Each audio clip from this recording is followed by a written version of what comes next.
उठो मुअर्रख लिखते जाओ, मैं सुनाता हूँ। लिखो कि जब तक हम अमेरिका के गुलाम रहे, इमरान खान पर एतमाद था। जब उसने कहा कि अमेरिका के गुलाम नहीं हैं, तो अदम एतमाद हो गया। लिखो कि उसके कुछ साथी भी उसे सिर्फ पैसों के लिए छोड़ गए, हालांकि उसने तो पूरी दुनिया में इस्लाम और पाकिस्तान का नाम ऊंचा किया था। लिखो कि उसके लोटे साथियों से जब पूछा गया कि कप्तान का साथ छोड़ने पर क्या दोबारा आपको अवाम वोट देगी, तो उन्होंने कहा कि ये अवाम तो 2-3 दिन में सब कुछ भूल जाती है।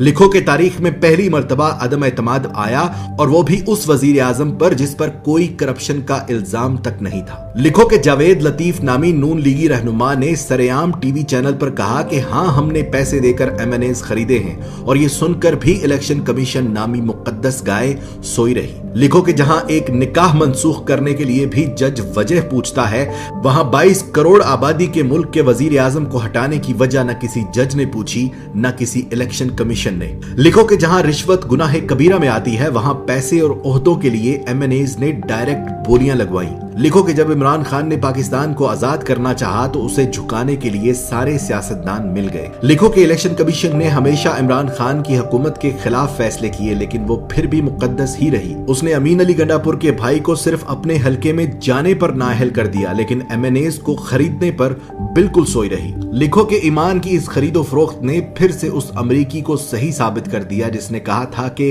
पाकिस्तानी पैसे के लिए अपनी मां तक बेच देते हैं। लिखो कि जब बगैर किसी कसूर के असेंबली में तमाशा लगाया गया, तो अज खुद नोटिस लेने वाले भी तमाशाई बने। लिखो कि पेट से सोचने वालों ने अमेरिका और मगरबी ममालिक के गुलाम सियासतदानों का साथ दिया। लिखो कि वो मर्दे मुजाहिद ये जानते हुए भी हक पर खड़ा रहा कि पैसे में बड़ी ताकत होती है। लिखो कि इस्लाम का नाम लेकर सियासत करने वालों ने उस शख्स की मुखालफत की जिसने सारी दुनिया में अपने नबी पाक सल्लल्लाहु अलैहि वसल्लम और इस्लाम पर लगे इल्जामात को गलत साबित किया। लिखो कि हम जहालत के उस समुद्र में रहते हैं कि जहां से हमें कोई नहीं निकाल सकता। लिखो कि महंगी गैरत कबूल नहीं थी, इसलिए सस्ती बेगैरती का इंतखाब हुआ। लिखो कि पाकिस्तान में ऐसा वक्त भी आया कि अगर ये कौम चाहती तो अपने लीडर का साथ देकर उसे गुलामी से निकाल सकती थी, मगर झूठे और मक्कार दज्जाली सियासतदानों ने उनकी आंखों पर जहालत की ऐसी पट्टी बांधी कि पेट की दलदल में औंधे मुंह गिर पड़े। गुलाम थे, गुलाम रह गए।